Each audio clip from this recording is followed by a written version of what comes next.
It is finale time here as we return to Monterey County, California. Hello and welcome to round 8 of 8 in the season of the Skip Barber eRace series as we return to Laguna Seca, a championship to play for and a tight battle for second. It really has been an incredible season culminating in this one finale. Lewis McGlade alongside me as always, Elliot Bishop, as we return to Laguna Seca here.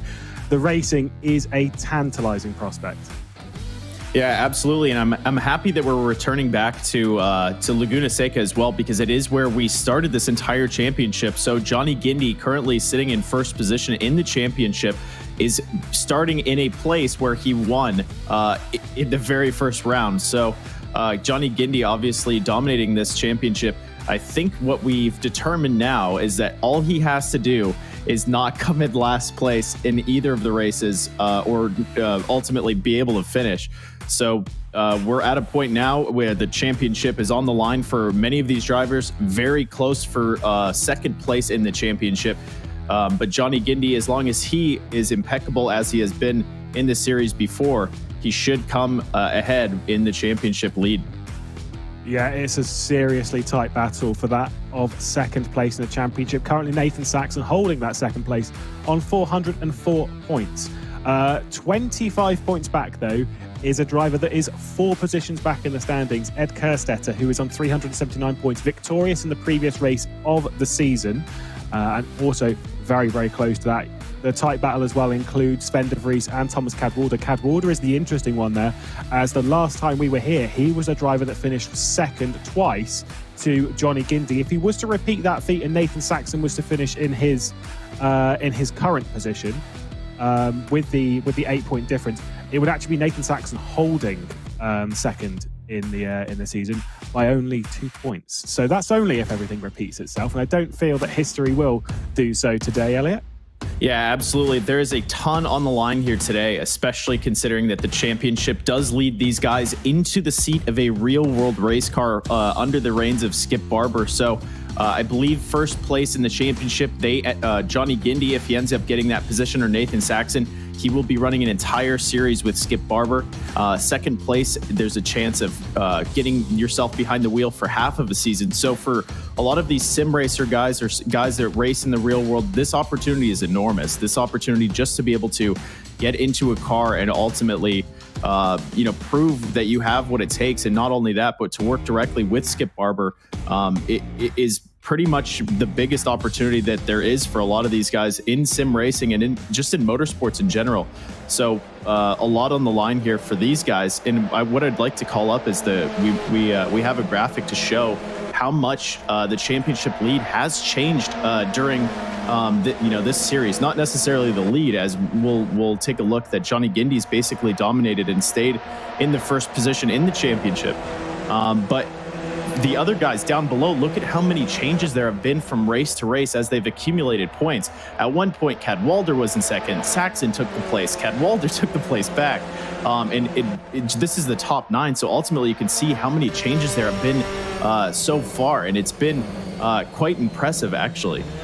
So what we're really looking for is a continuation of that battle here, Lewis, back to where we started this entire championship at Laguna Seca. These guys have been going toe-to-toe, and, as we just saw, the second place position in the championship has changed many times. And I think that a lot of these guys, like what we've seen, Saxon, Cadwalader, Vries, they all want that second position. So maybe we'll see one final change before we call it quits here for the entire season. But that will all be seen here today. Yeah, of course, it is important to note how close that is for second. It could be genuinely a life-changing opportunity. And you saw with that graphic, very nice work, by the way, how much Ed Kerstetter closed up. Of course, was victorious at Bridgehampton, was on the podium in the first race at Bridgehampton, has actually taken 4 consecutive podiums in the Skip Barber eRace series, which is a very impressive feat. And to doing it this late in the championship, I remember when we were at Monza, we were talking that Ed Kerstetter was very much sort of like an outsider. Maybe he could get there, maybe not. He's very much a part of that battle. He could, maybe stealing seconds a little bit too far. But third place is very, very much up for grabs for Kerstetter. You can see there in the number 5 car is the one that he's driving. He was in the number 8 the last time that we came here to Laguna Seca. Of course, Johnny Guindi back in the number 1 car. Just as a reference to the pre-qualifying times to get into this round, I'm not actually sure which one it was. I think it was a 22 of some description. I've got a 22.097. So that's kind of like the rough time we're aiming for. I'd say it's more likely to be a 22.2. Is it going to come from this man, though, Johnny Guindi, with a number 1 car? How impressive has he been this season, Elliot? He's been near faultless, with the exception of a few races where he's not done particularly well, including both races last time out of Bridgehampton, remember? He looks like he's definitely bouncing back on form. Sven Vries goes to second in the qualification session. But you'd assume Guindy's going to be strong there. Yeah, absolutely. And I think that, at the last race that we went to, I think that track, Bridgehampton, was the ultimate track to really just shake up the championship. It was one that was much different than many of the tracks that we've driven on before. And I think that it required a different set of skills just behind the wheel. It was just sweeping corners, just maintaining as much speed as possible. And we saw a lot of carnage, I would say, and a lot of drivers that we would normally see at the front of the row making mistakes that they hadn't made before. So I actually had an opportunity to speak to Johnny Guindi just shortly. We saw at Road Atlanta he was having some issues where he wasn't able to, keep the pace going down the back straightaway, and he wasn't able to close the distance, and he fell through the row. And that was when we first saw a little bit of vulnerability from Guindi, as he had previously won 8 races in a row. So Johnny Guindi, we saw that he was having a few issues at Atlanta. We had speculated it was, maybe an issue with confidence or an issue with, with a setup or something along those lines. But what it ended up actually being, and what Johnny Guindi actually filled me in on, was that it was a frame rate issue. So he was having terrible frame rate just on the back straightaway, and that caused it to just be a bit jarring for him. So he didn't have an update on, from a visual standpoint on what was happening on the track, and he really couldn't rely on that. And it was basically he was driving around with beer goggles on. That's the best way to explain it. So that was a bit of insight that I think that we were just missing. And maybe if he can keep it together here, if his computer's performance can, be up to the task, he will, be able to show again on Laguna Seca here that he is champion quality, and he will win that championship. So, he hasn't swapped in positions in P1, but it has been close. With a few other drivers bringing it to him. But I think now being on Laguna Seca again, the field behind him, the names are very similar to what they were before in round number 1. But these guys have much, much more talent, much more time working with the Skip Barber team. And now they're going to bring it to Johnny Guindi, and they're fighting for a championship here. So that'll be interesting to see how much faster a lot of these guys have become. But not only that, how much more talent they've accumulated over the series. Yeah, well, looking on screen at the moment, you can see Todd Eldridge there, who, and I've only just been passed this information, didn't quite realise, is an ex-Olympian, former competitive figure skater, has taken part in three of the Olympic Games as well. And that is quite impressive. That's a little bit of figure skating there, which is probably not ideal, not what he'd be expected to do. But that is some proper quality that we've got taking part. That is some serious royalty. And, wow. Did not expect that this evening. Yeah, we've had a few drivers. Obviously, the top 10, Saxon, Kerstetter, Gomez Jr., Abadi now. These guys, Scattini. These guys have all been, on our leaderboard in pretty much qualifying for every race. But we've had a few interesting characters pop up that have, been able to qualify for a few of these races. Last round, I believe we had our oldest contender, and I believe he was 53 years old. So. We've had, guys that have grown up in Mexico City, Johnny Guindi. We've had a guy from Osaka, Japan. Obviously, these guys are all in North America now. But a very interesting set of drivers, and I think it's cool to see Eldridge. I mean, he qualified 19th, but just to be able to make that time. Shows that he has a competitor. He has the competition in his blood, right? Olympians, obviously, they compete at a very high level. So it would be interesting to see him get into a few of these races a little bit earlier in the series and see how Skip Barber would be able to help develop.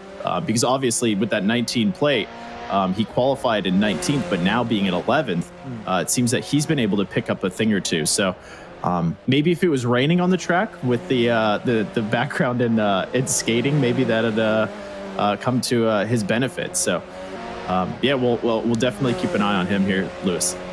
We'll see what he can do throughout this evening's running. You saw Ed Kerstetter there run up towards 5th place. No, it's a third of the tower. We're missing Johnny Guindi and Sven Vries on the tower. It is Guindi who is currently on the pole with a 22.458, and we know that Sven Vries is in between that.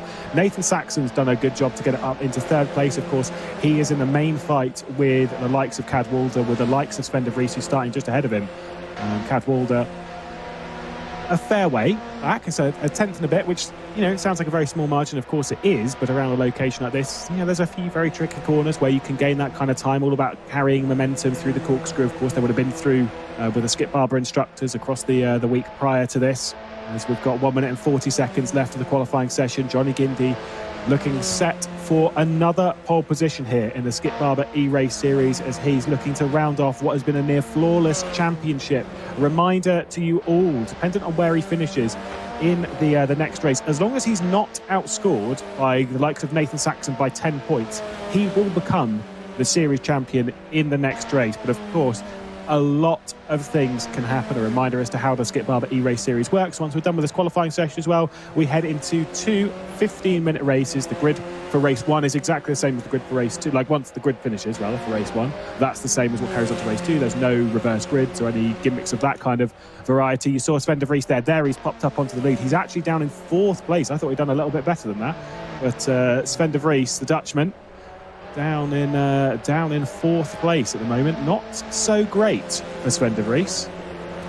Yeah, I think Sven's really had a struggle going back and forth between being excellent and in his mind potentially being a bit mediocre. I know that he's had a few times where he's messaged you during the broadcast and just, you know, been a bit upset with himself and just a few small mistakes. And I think with Sven, you know, he's shown that he has the talent to run in the front, but he's also had a few small mistakes. I think in the last round he collected Johnny Guindi. I think that they touched just a little bit. I believe that was Sven Vries. You can correct me if I'm wrong. It was De Vries around the outside. Yeah, it was Guindi at T1. Yeah, at T1. Okay, yeah. So on the last at the last track, as qualifying is going to be coming to an end here, and Guindy's going to be holding the pole position. Saxon just behind him, and Cadwalader in 3rd. If the tree is correct here, we've had a few issues with the tree, but if that's correct, that actually speaks really well to the championship currently, as Johnny Guindi is 1st in the championship, Saxon in 2nd, and Thomas Cadwalader is currently in 3rd. So if that continues with this qualifying position, if Kerstetter's not able to shake things up here, our top 3 qualifying are going to be the top 3 in the championship as well. So that is an easy thing to follow there. Maybe the number plates are a little bit confusing, but that is exactly what it is. I would note as well, the like down in 15th place, I think going for more of a hard charger award here is Sidona Scattini, who's down in 15th place. He's been there since the start of the championship as Bunats spins through the final corner. That there, though, rounds us up with the qualifying session. It is yet another pole position for Johnny Guindi, looking to wrap this championship up in the early phases of this evening's race. It is the final round of the Skip Barber eRace series. 2/10 to Johnny Guindi over the number 2 car of Nathan Saxon. Cadwalader gets one up on Sven Vries, and Ed Kerstetter 5th. I think he would have been wanting a little bit better than that after taking 4 consecutive podiums. Got a little bit of work to do today if he's going to carry that one on. Of course, we've got a 15-minute race ahead of us. Gomez Jr., Bear, Ibadi, Dibdal and Bunats round out the top 10. 15 minutes ahead of us. We'll see you after this.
Well, welcome back to the series finale for the Skip Barber eRace series. We've got a championship to play for and it to be settled over one of the next 2 races. 15-minute races ahead of us. The first one about to come up for this afternoon's racing. Johnny Guindi on pole position ahead of Nathan Saxon. We got a message from Sven Vries saying it's going to be full send from him. He has nothing to lose. And certainly with everything to play for in the championship, at least for that second place, you would stick money on the idea that that is very much possible from the Dutchman who now lives in the States. Johnny Guindi then on the pole position, got that inside run as he did in both races. We came to Laguna Seca last time. The number 2 car of Nathan Saxon to his outside. It'll be a swift run down towards the first corner.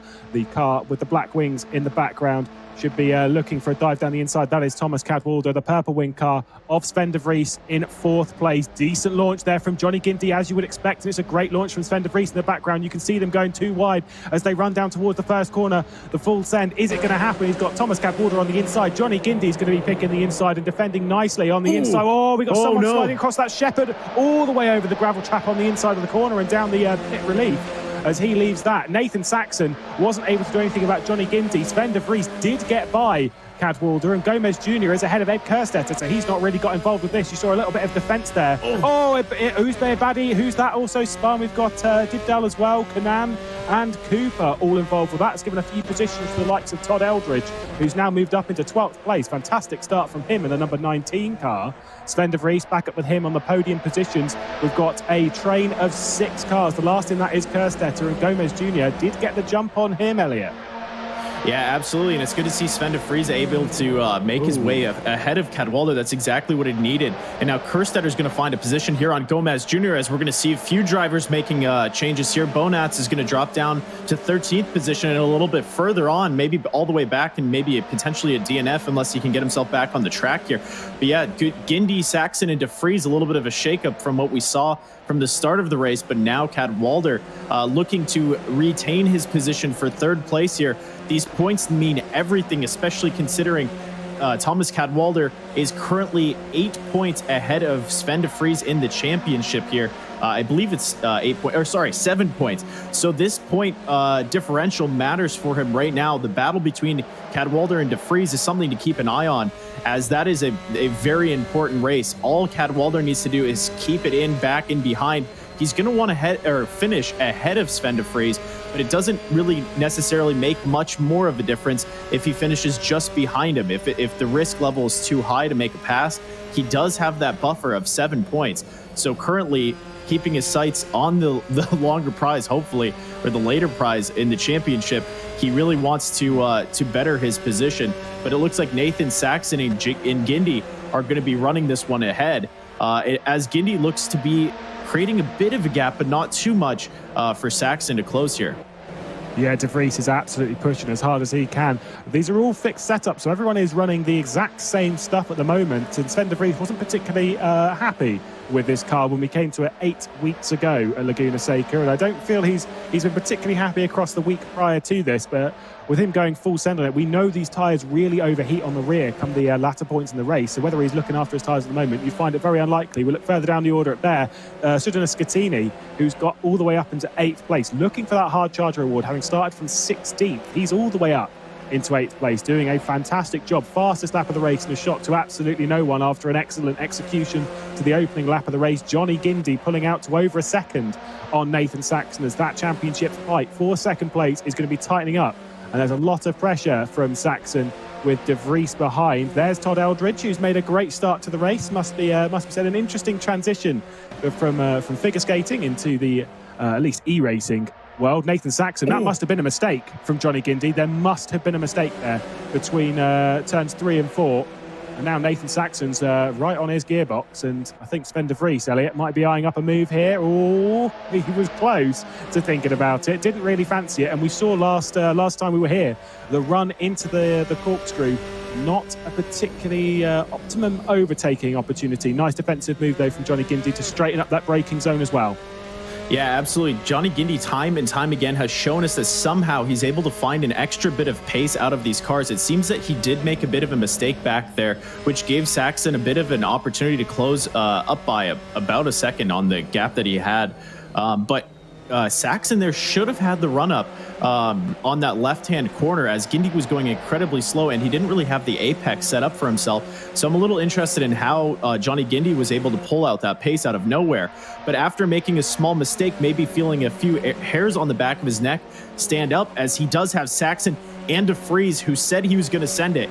They are all lined up for an opportunity to bring the battle to Guindi here.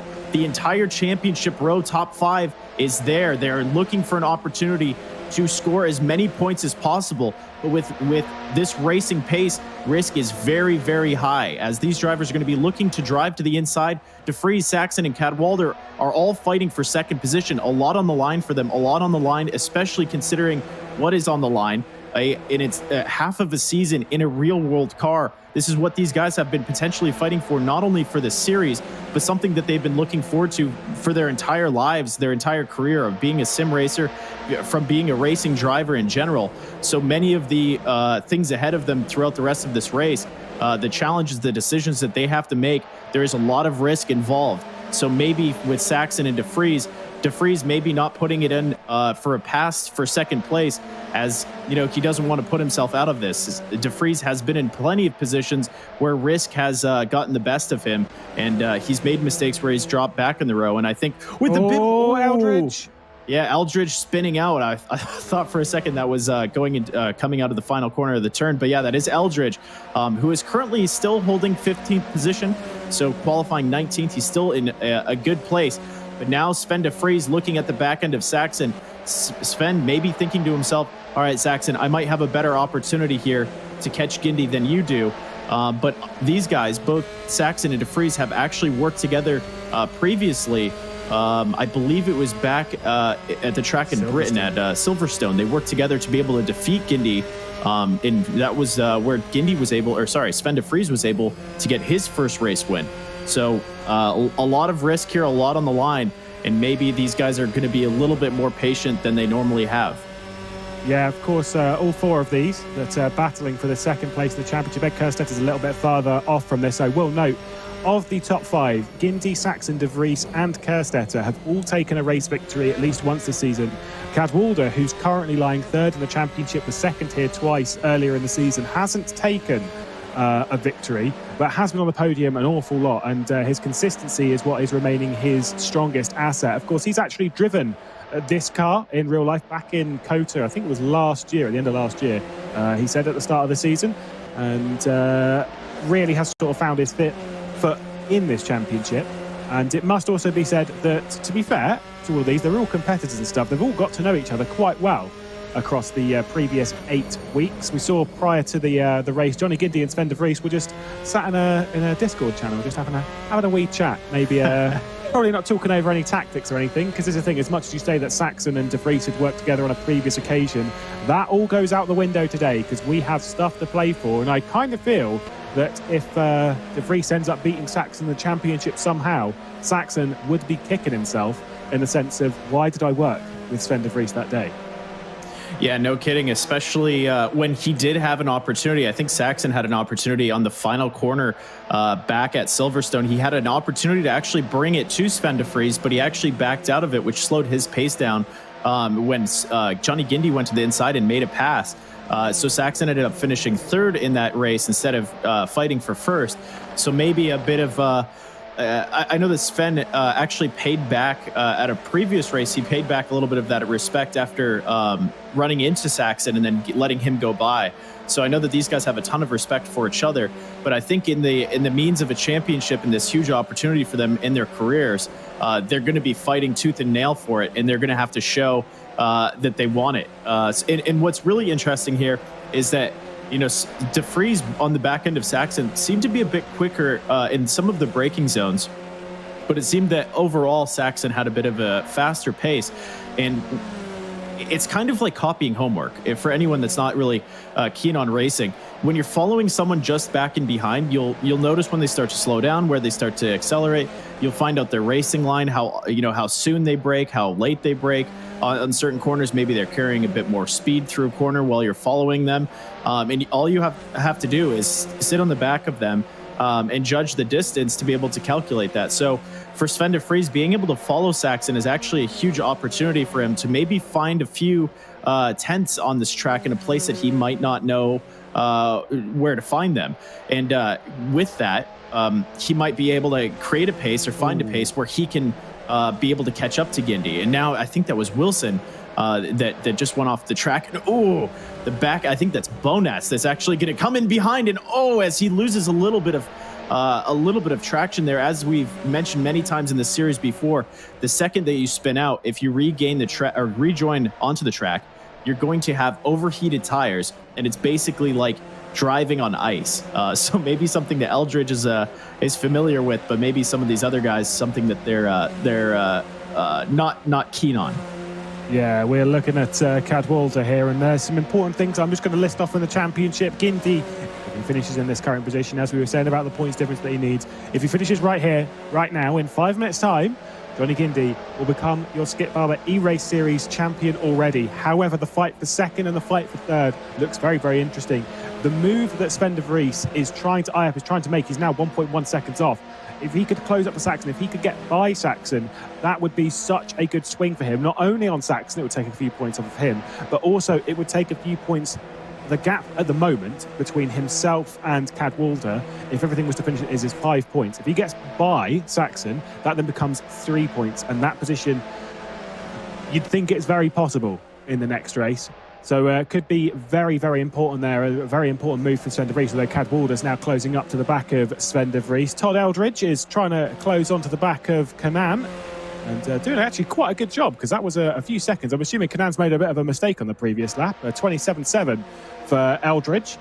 Wonder if this would excite his racing mind and fancy himself for some more racing action. Of course, joining us here in the final round, but there's plenty more racing to come, and it's open all over the place in sim racing. So you would hope he'd fancy his chances elsewhere in sim racing.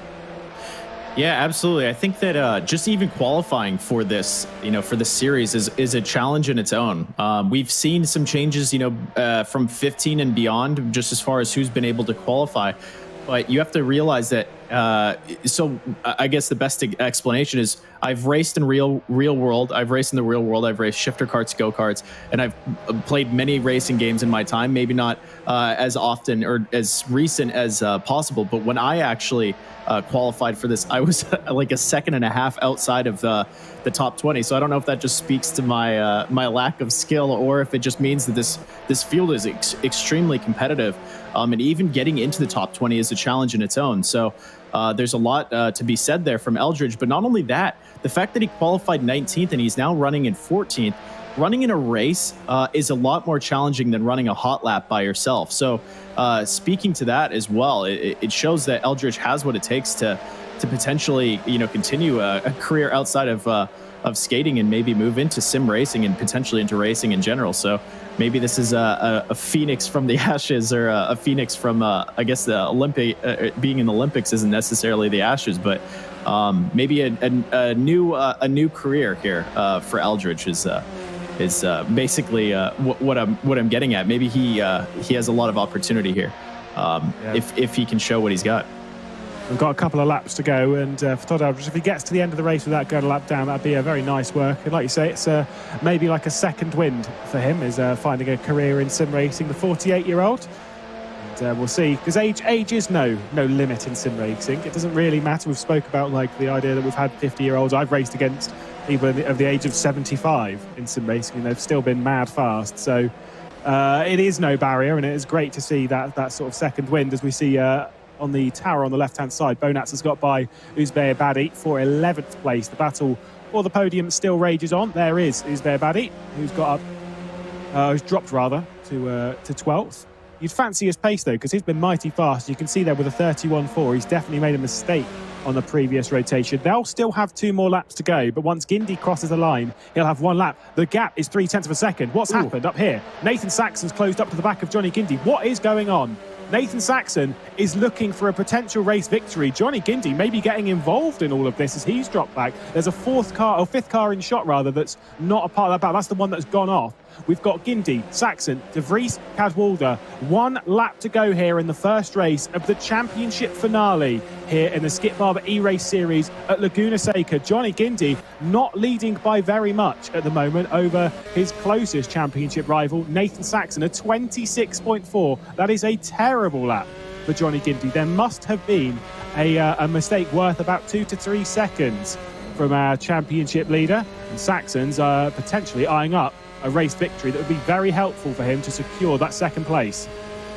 Yeah, absolutely. I think that there was potentially a little bit of a lap car going into the into the corkscrew, which is pretty much the worst place on the entire track where you're going to want to catch any sort of lap traffic.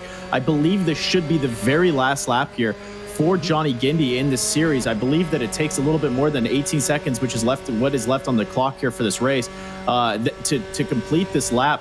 So Johnny Guindi, if he can hold this position as he's going to come through the corkscrew for the first time on a track where he has won before, he is currently holding the first place in the championship as he has been doing the entire time, as he has dominated the series, with starting out the series with 8 race wins in a row. Only 2 more corners left as Johnny Guindi is going to make his final left-hand corner onto the front straightaway. Johnny Guindi, if he can finish here, he will be our race champion, or a race winner, and our series champion here in the Skip Barber eRace series. He has dominated all the way across the line, with Saxon and De Vries coming across the line just behind him. But Johnny Guindi here, Lewis, our Skip Barber eRace series champion.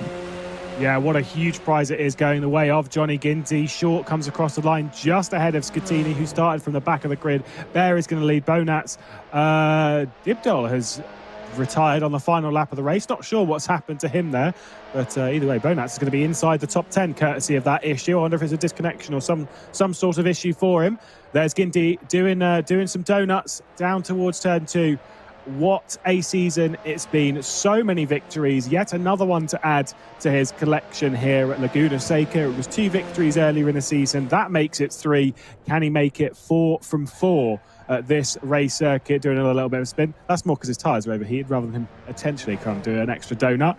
Great drive from Saxon. That is still going to do a really, really good job for him for second in the championship. He's going to be 12 points clear of Cadwalader, who had his gap a little bit sliced. It's now 5 points between Sven, De Vries and Cadwalader. Coming into the race, it was 7. So realistically for De Vries, he needs to win this race if that gap is going to change. If he is going to get third in this championship, Sven De Vries needs to win. Yeah, absolutely. It really brings the points in very, very, very close between Thomas Cadwalader and Sven De Vries, if my calculation is correct. It is only 5 points, where I believe if Thomas Cadwalader was actually able to get on the podium in the place of Sven De Vries, it would have been closer to 8 or 7 points. So for Sven De Vries, obviously, if he's able to win this next race and Thomas Cadwalader comes in 3rd position, he will actually tie with him in the championship. So Sven really needs to push in this next race to be able to get ahead of him for, I believe that's going to be 3rd place. Nathan Saxon now 48 points, I believe, ahead of 12 points ahead of Thomas Cadwalader. So now there's still a challenge here and a bit of a debate available for that 2nd position in the championship. So with that being said, Lewis, this next race is pretty much going to lay the path out for us for the rest of this championship and who is going to finish in 2nd. There's still a lot on the line. There is still a real world race seat up for grabs, and we will see that in this next race after this quick break.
Well, it is time to decide who is going to finish where in this championship. One further race in the Skip Barber eRace series. Another victory for Johnny Guindi as he crowned off what has been an excellent season by potentially, let's be obviously everything's unofficial at the moment, but still the series champion on the points that he's scored. What a fantastic season it's been. One further race though. How does he want to cement himself in the history of the Skip Barber eRace series? Starting from pole position once again, looking for yet another victory. Nathan Saxon alongside. Then it's Sven Vries and Cadwalader. It is very tight in this championship. The fight for the podium, the fight for second place, it's very much on. We'll see Johnny Guindi head the field once again. We know Sven Vries in that purple winged car is going to be full send into T1 as he's going to try and find his way past Nathan Saxon. He thinks there's not very much between himself and Thomas Cadwalader. The door is now open for him to get down the inside of Nathan Saxon. Is he going to send it? He certainly is. Is there going to be contact as Cadwalader's getting dived a little bit by Gomez Jr. in the background, who's trying to go around the outside? Sven Vries has got up into second place. Nathan Saxon in third, Cadwalader fourth, Gomez Jr. and Kerstetter, who's dropped by behind Gomez Jr. once again on the start. Scatini, who started from the back of the previous race up into eighth place throughout that, hasn't made any positions up on this start, which might have fancied him to do so. Sven Vries eyeing up his second victory of the season on the rear wing of Johnny Guindi, Elliot. Yeah, and something that happened off camera that I just saw on the leaderboard is that Eldridge was actually able to make it from 15th place to 11th in a single corner. And now Sven Vries, oh, who's that? That's Cadwalader. Oh no, that's Cadwalader, our third place championship holder. This is exactly what Sven Vries wants, but this is terrible for Thomas Cadwalader. A huge mistake. I actually didn't see what happened. I don't know if there was a bit of contact there, but hopefully the race marshals will take a look at that. As that is the guy that is currently third in the championship. So now Sven Vries, if he can finish, if he can hold his position behind Johnny Guindi and just create a gap between him and Saxon, he will come he will basically finish ahead of Thomas Cadwalader in this championship, but he still has Saxon off of his back bumper, who's currently sitting in second. But that is a huge shakeup in this championship as Cadwalader's all the way back in 13th position from fourth where he was. Lewis, this is devastating for Cadwalader. It is indeed. Of course, they do have a drop score this season. You don't want to take it in the final round. That plays into things very, very, very differently and throws everything up in the air. So we'll hold fire on where we think Cadwalader's going to get, but he has got a race ahead of him to try and get further up the order. If things finish as they stand, I believe Sven Vries will be taking third in the championship and will get at least the one race, because there is one round up for grabs in the Skip Barber series in real life. If they finish in third place. So a pretty tense battle. Not sure what happened there with Cadwalader, but down in 13th place and around a circuit which is very hard to overtake. Who's that? Gomez Jr.? Gomez Jr. Certainly is. Drops down from 5th place, now going to be in 9th as he rejoins behind Uzbek Badi, who's got up a few positions into 8th place. Fantastic work for him. But wow. What an exciting start to the final race of the season. We've got people going off in the background. That's Bonatz and Shepherd, who I think will be very close to swapping positions coming out of the corkscrew. Oh my goodness, that was very, very close. Bonatz is going to hang on, I believe, and Shepherd is coming under fire from Dibdal and Cadwalader, who's very quickly got himself on the potential position of getting inside the top 10. Fastest lap from Ed Kerstetter. Yeah, and Kerstetter's been, he's currently 5th in the championship now, but he's only 14 points behind Sven Vries. So for Kerstetter, there's still a huge chance that he could take one more step up a little bit further. We've seen Sven Vries, as I mentioned before, he does get, or he does create a few issues for himself when he is in places of pressure. When he was in first, Johnny Guindi was able to catch up to him and pass him. When he had the lead over Johnny Guindi for the first time, I believe that was in round 3. So he's not completely out of the money here. But as Cadwalader, he's going to find himself just in a bit of traffic a little bit further back in the pack. But as you mentioned, Lewis, there is a drop score. So basically, if within this championship, your worst score is dropped and removed from your championship standings. As Cadwalader was just creating a bit of more pace in the car ahead, and he almost collected himself, but just a bit more racecraft there, as it seems it might be a connection sort of situation. Yep. there's a large connection issue here for Dibdale, who's just ahead of Cadwalader, and he's been moving backwards quite a few times. You've got a battle ahead as well, as Bonats is trying to get by Shepherd, and going to try and fling it around the outside. Here is the number 13 car, but not quite going to work, and Cadwalader's desperate to get by Dibdale here, because that is pretty dangerous to be behind a car with a struggling connection, because they're warping all over the place. They're coming backwards, going forwards, and you never really know where they are, so you can't really race them properly. There's near contact side by side between Bonats and Shepherd on the run down towards turn 2. Oh, there's going to be near contact again on the exit as they hook that second apex, and the number 12 car around the outside. Decent effort there to defend that position from Shepherd, and Bonats not able to. Cadwalader not able to get by Dibdale either. Not great. Carry on with your point, will you? Yeah, so I mean, ultimately right now what we're watching is what we've seen happen to Johnny Guindi before, where if you drop back in the order, every single position from 10th or 15th all the way on to first is one that you're going to have to battle for. And considering that we only have 15 minutes here, it's going to be a very challenging task here for Cadwalader to be able to make those paces or those places up. But I think what we've been seeing with a few issues from a few of these drivers on this track is the tire heat coming back into play. On the last track, it was a little bit less of a problem, just because there's not very many places where you're going to be hard on the brakes and accelerating out of a corner. Shifting up through gears, as I think, is that Bonats? Yes, Bonats is going to spin out and he's going to go off of the track. He's going to find himself back in 13th where he qualified. So Cadwalader is going to find himself a position on not only Bonats, but I think Dibdale, who's just ahead of him. So now Cadwalader up into 11th with Shepherd just ahead of him, and the likes of Abadi and Gomez Jr., two very fast drivers ahead of him. But yeah, very talented drivers here in the midfield, and I would say some drivers that are very competitive, that are willing to go door to door with any driver that wants to take their position. But what I was mentioning a little bit earlier here, Lewis, and we can kind of go back and forth on this, is that there is a drop score in this championship. So the lowest score, your lowest finishing position across the entire series, will be eliminated. I believe it's one race, or is it two, Lewis? I believe it's two. So you're two. It's as far as I'm aware, it's a round. Okay. I'll send a nice little worded message to Ed and see. We'll see if we can get any further information. Of course, it is important to note that the drop scores do play its way into a series championship. So if someone has a really bad round, or say, for example, they weren't able to attend a round, as Cadwalader's now got up into 10th place in that number 4 car, as he's trying to wrestle his way to up as many positions as he can to get some points back. Of course, the championship very much open to play for at least 3rd in it at the moment. Johnny Guindi has settled his way, as far as, again, our maths are concerned, and I don't know how good your maths is. Mine's terrible. But he's rattled his way to first in the championship, to a full season in the 2020 Skip Barber Formula Race Series. The battle for who gets the half a season in the 2020 Skip Barber Formula Race Series and who gets a single round in the Skip Barber Formula Race Series is very much up for grabs. At the moment, Nathan Saxon is the one in position to do the half season, and as far as our points are concerned, it should be Sven Vries who is the one in 3rd position in the championship, so getting the single round of the 2020 Skip Barber Formula Race Series. So at the moment, things are looking good, at least for the top 3 to get some sort of prize from it. But that idea that Kerstetter is there ready to pick up a mistake if anything happens for Sven Vries and maybe move his way up in the championship. Cadwalader as well. The further he moves up, the better his chances are of at least retaking and resetting himself on 3rd place. Of course, points will be very much provisional at the end of this, and I'm sure all the stewards and stuff will take a very good look at it, as well as to what happened with Cadwalader there. So it'll be very much provisional, but you can find out by following us on Facebook at Skip Barber and finding out what happens there. Fastest lap this late in the race from Johnny Guindi. That's mighty impressive, Elliot.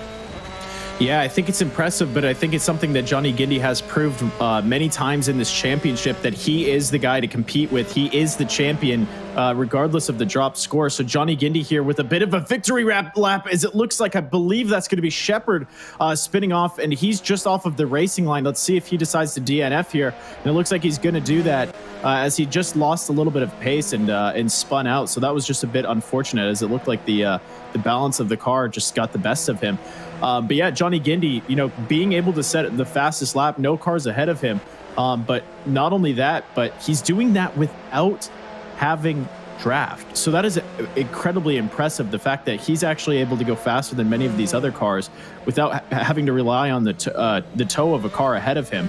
So Johnny Guindi, our series champion in the Skip Barber eRace series, able to just basically, this is a victory race for him. And not only that, but he's not taking it lightly. He's showing what he has, and he wants the drop score to be a bit higher than just driving the car off the track and DNFing. So Johnny Guindi basically showing us what he has here, Lewis. But with Sven de Vries now, a 3-second gap that's opening up. I know that Sven and Guindi were battling door to door here, Lewis, a few laps ago. Maybe Sven was thinking to himself, hey, Guindi, just let me go by here. You've won your championship. The points are really important here for me. Ultimately creating a gap on Saxon is important, but I think in the current position, it's going to be hard for that gap to be closed here now that it's 3 seconds. Indeed, I don't feel that is going to come down at all between Sven de Vries and Nathan Saxon. De Vries is going to be hanging on from Saxon, not probably able to catch Guindi at the moment. We'll keep our eye on Cadwalader, who's now on the back of Uzbek Ibadi. And a fresh position for him will be very, very handy. An update on the drop score, by the way. It's the lowest point score on a single race. Not a round, not 2 races, on 1 race. As things stand, at least as far as my maths are concerned, De Vries and Cadwalader will be separated by 8 points at the moment in favour of De Vries, including the drop score. Okay. De Vries is at the moment in the money position. We'll see if Cadwalader can get by Ibadi here. It's going to be a bit of a dive into the corkscrew. He's desperate to do this for third in the championship. This is not really a common move.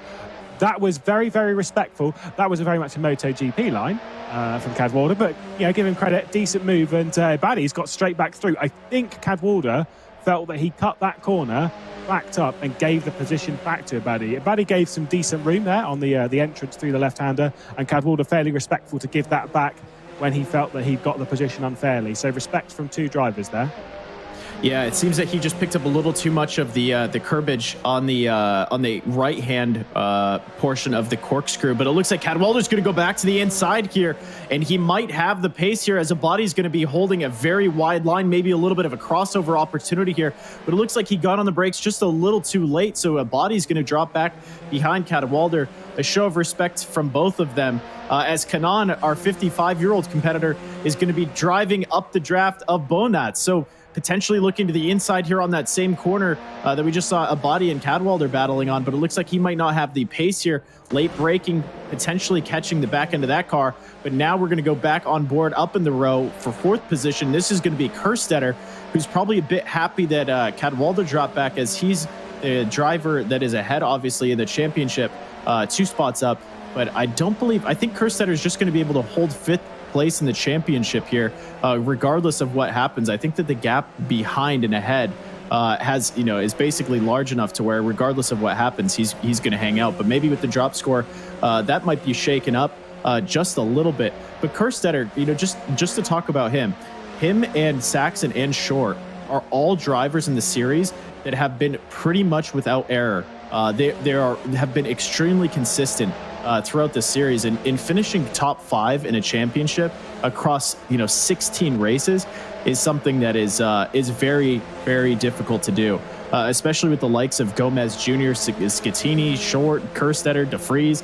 All of these names are drivers of are names of drivers that are extremely competitive and want those top 5 positions. So good on these guys for basically being able to be extremely consistent throughout the series. That is something that is required to be able to be a champion.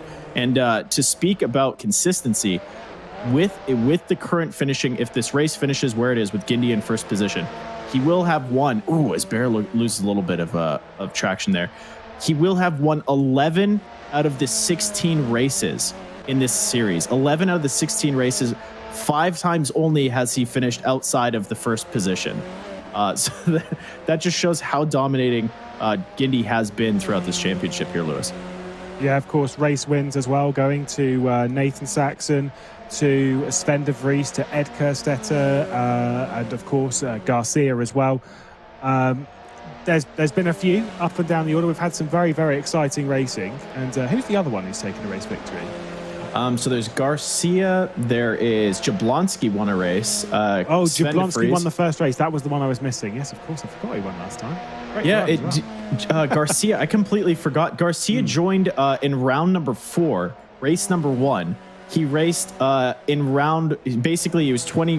He got 25 points in the first race of round 4, but ultimately in round 5, he won a round, which is within the second round that he was a part of. He won a race. I couldn't have made that more complicated. But basically, he entered the series, and within one round, he was able to win a race. So that's pretty impressive. He dropped off just a little bit in the last round, but ooh.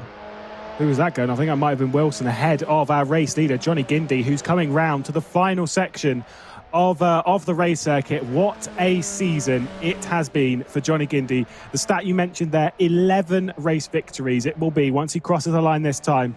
Out of the 560 points to be scored this season, he has scored 519 of them. Johnny Guindi, our series champion, 11-time race winner in the Skip Barber eRace series, takes another one. Sven de Vries, second on the road, should be third in the championship. Nathan Saxon should be second in the championship. A fantastic run all season from that lot, and a tight battle.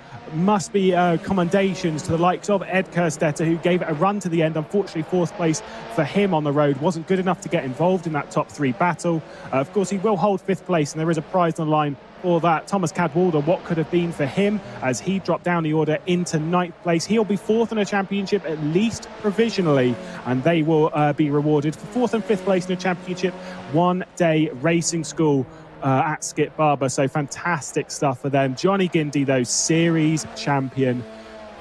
What a driver.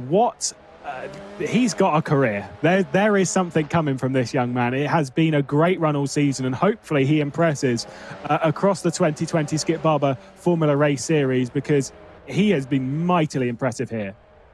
And he's really dominated not only in this series, but also in Gran Turismo, where he got his start, I believe. So he's not only has he dominated here, but he's dominated in other places. And I think that this is one of those drivers that has come up through sim racing that really deserves this position. And I think, what has to be said is that there's not a lot of opportunities in motorsport for drivers to come from different areas.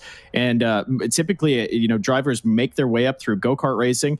And I think this is really Johnny Guindi's time. This is his opportunity now. Having won this race, he now gets a full season in the Skip Barber Real World Series, driving this exact car across many of the tracks that we've seen here. So I think Johnny Guindi having that opportunity, it will speak to his talent. Not only has he won that opportunity, he has battled against some of the best drivers in North America in sim racing to be able to achieve that. But not only that, is he's completely dominated the series, winning 11 of the 16 races. So I'm going to be keeping a close eye on Johnny Guindi, as he's going to be able to get into the real world car and potentially dominate there. So a Cinderella story, so to speak, for Johnny Guindi, dominating in gaming, dominating in sim racing now in this game, and moving into this opportunity with Skip Barber. So a close eye will be kept on him, definitely, here, Lewis.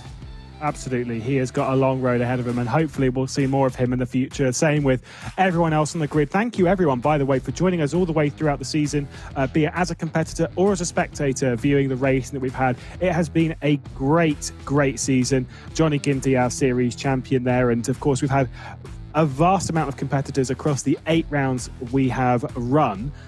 And where we'll see Guindi next, I'm not quite sure in the sim racing world. Of course, we know in real racing it'll be on the 2020 Skip Barber Formula Race Series grid. And hopefully for the next thing that we do, you'll be happy to join us. And I don't know when you're going to hear the lovely voices of myself, Lewis McGlade and Elliot Bishop, but I'm sure there'll be some point in the future where we'll be partnered up together. You're now my partner in crime, Elliot, you see. Yeah, I don't hate that idea. Maybe we'll host a small lawnmower series or something like that, and we'll commentate on that. I drive in that. Oh, you're a lawnmower racing champion. Well, maybe Johnny Guindi will go door to door with you in that. Maybe he'll become champion in that as well. So while we're waiting for an interview with Johnny Guindi, I know that we there's plenty of racers that have come from different edges of the world, but for a guy that has come up through racing, and come up through it's sim racing, especially and through gaming, it is great to see that Johnny Guindy's basically been able to prove that there is a possibility to cross over, and I think as we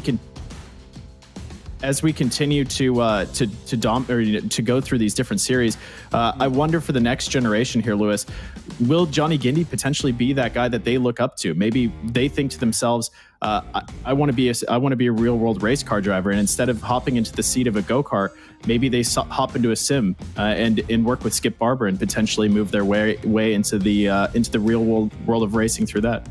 There are heroes, even in sim racing. Of course, you have your motorsport heroes that everyone hangs on to, in Formula One, the likes of Max Verstappen and Lando Norris and Charles Leclerc and that lot. There's all that lot. There's obviously in supercars, not Shane Van Gisbergen, though, because Ed likes Shane Van Gisbergen. Of course, one of the people helping us behind the scenes to run everything. In sim racing, though, there are heroes as well. The likes of Enzo Benito and, of course, me. There's so many. Obviously, Greg Ahutu, one of the top drivers in sim racing.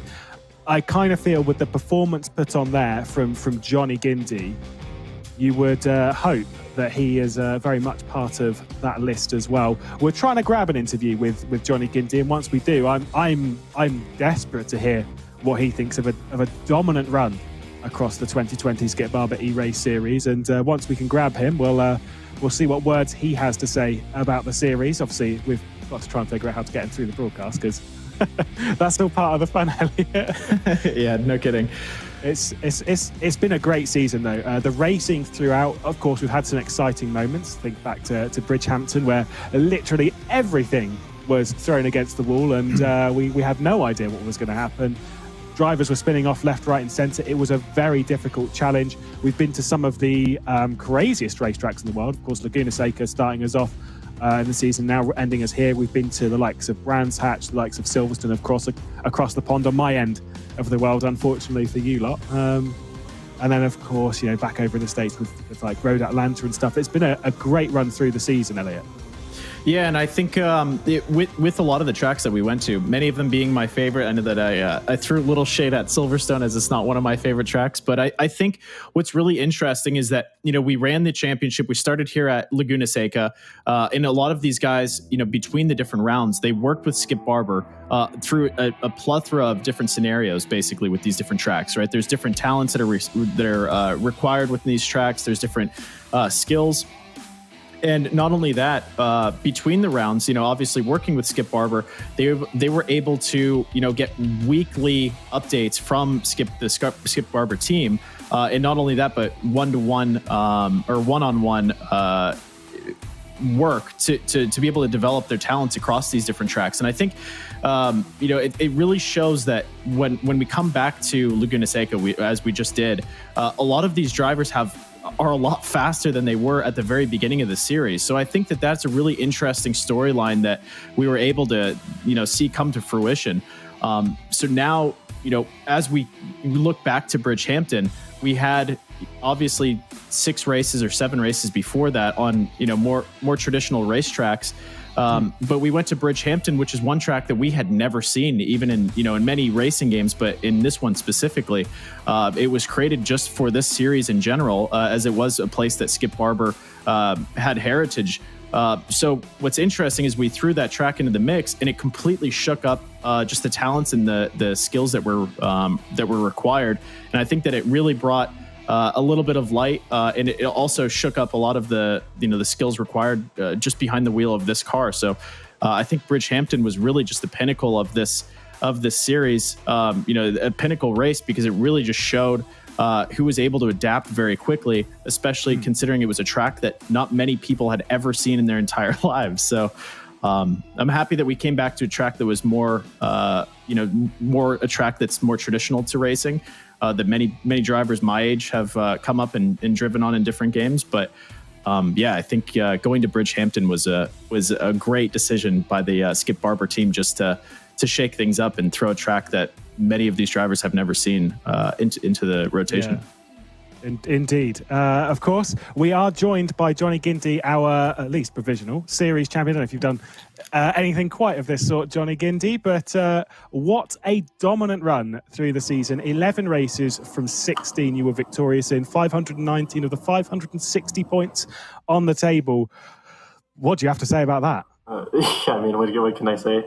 It's been, it went great. There was one or two rounds that weren't optimal, but I think I did the work in the other rounds so that I didn't have to worry too much about them. I'm just relieved. I mean, even today, I knew that just showing up to the race, starting the race, even if I finished last, I would have gotten the championship since you automatically get 11 points. But I was still nervous because I still didn't feel like I had won it yet. So it's nice and it's relieving to finally be on the other side.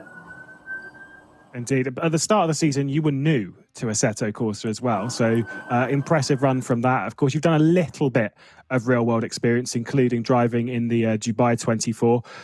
How are you feeling confidence-wise heading into a season of open wheelers? Have you ever driven open wheelers before, of course? Anything of that description? Just a Formula Renault 1.6 for one test day, and that's it. I mean, I've had a little bit of experience with downforce cars, but just prototypes like radicals and that sort of thing. No open wheelers yet, but I'm looking forward to it.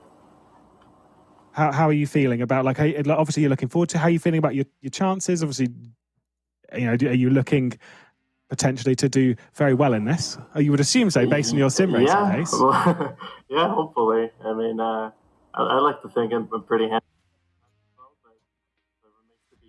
Especially a completely new series and completely new tracks.